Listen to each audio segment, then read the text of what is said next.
Butterfly theme with cupcakes ang gagawin kong video for today. So, mocha ang cake na to. Ang size ng pan na pa-rectangle na ginamit ko dyan ay 9 by 5. So, slightly kasi nagdi-deflate kapag sa mga chiffon base. Kaya, kulang-kulang siguro nasa 5 yung size niyan. Basta nasa ganun. Konting-konti lang naman yan siya so far. Tapos, dalawang layer lang yung ginamit ko nga pala dito kasi butterfly siya, hindi siya ganun maganda kapag sobrang taas nung butterfly, tignan eh. Approximately, nasa 2.5 yung size niyan. And, yun na nga, nilagyan ko na siya ng crumb coat kasi nga kapag sa mga chiffon base, medyo crumby siya, parang ganun. Tapos, nilagyan ko na yan siya ng white na icing. Bali, gagamitan ko nga pala to ng airbrush kaysa sa para mas maganda yung effect niya compare doon sa directly na kulay na frosting na ilalagay. Sabagay, depende naman sa preference mo. Kaya lang, feeling ko kasi mas maganda yung magiging effect kapag mayroon parang slightly darker part, yung sa butterfly at saka yung sa medyo light color. Tapos, ayan na nga, yung unang ginawa ko, hindi pa ganun patulis yung butterfly, pa-curve pa siya. Tapos, sinignan ko yung sa sample inspo, medyo, parang yung ginawa doon nung baker siguro is yun siya, square na shape, pinutol sa gitna, tapos, saka siya nilagyan ng kasi perfect square shape yung yung butterfly eh. Kaya lang to medyo na ginawa ko is pa-curve at konting patulis-tulis yung ilalim, at saka, sa side nun, so sa taas banda. So, ayan na nga, napakinis ko na pala, natapos na. Medyo matagal ko din yan siyang i-shape nga pala na ganyan para medyo mas maganda yung tignan. Pag ganyan na may mga shape ng cake, mas matagal siya gawin. Siyempre, compare sa round cake. Ang ingay ng kapitbahay, golay. Tapos, yung sa pinaka-design nga pala, hindi ko sinunod yung sa inspo ni customer. Though nagpaalam naman ako, parang hindi ko kasi ganun nagustuhan yung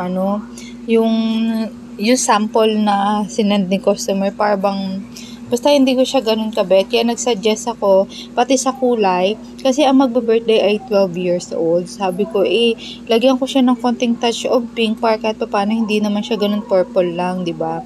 Basta may mga part na iniba ko talaga yun sa mga design ng butterfly na ginawa ko siya para kahit paano unique na naiiba yung design.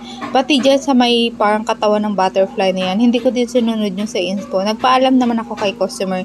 Pag yung sa mga ganyan na sa tingin natin may igaganda pa, pwede tayo mag-suggest kay customer. Tapos yan na nga, kulay pink yung in-airbrush ko dyan.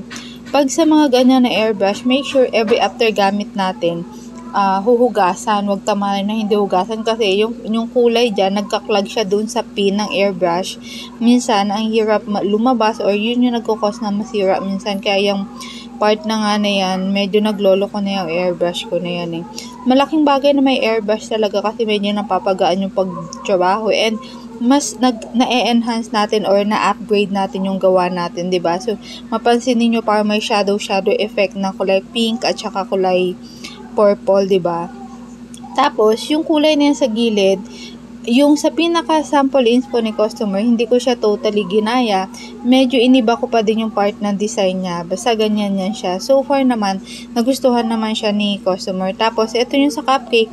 Mocha cake pa din siya. Pag sa cupcake nga pala, iba yung ginagamit ko yung recipe o pinagkasya ko yung icing. Iba yung recipe na ginagamit ko compare sa cake. Hindi na mocha cake, same din sa cupcake. Iba yung ginamit ko. Tapos nilagyan ko na yan siya ng, kulay gold lang na draggies. And yun doon sa part na yun na puti, nilagyan ko siya ng ganyan design. Pinipe ko na lang yung icing, hindi na draggies yung ginamit ko. Siyempre, medyo mas matatagalan kailangan ko na may deliver yung cake. And feeling ko naman, at least mas makokontrol ko yung sizes ng mga bilog-bilog na ganyan, 'di ba? So, ayan. Yung sa inspo, may puti-puti din siya na ganyan, pero hindi ko siya totally ginaya. And yung doon sa inspo, wala siyang antena, yung butterfly, nilagyan ko lang na antena. Tapos, ayan na nga yung cupcake, 6 pieces. Ang pinandikit ko nga pala dyan, yung balloon tape or adhesive.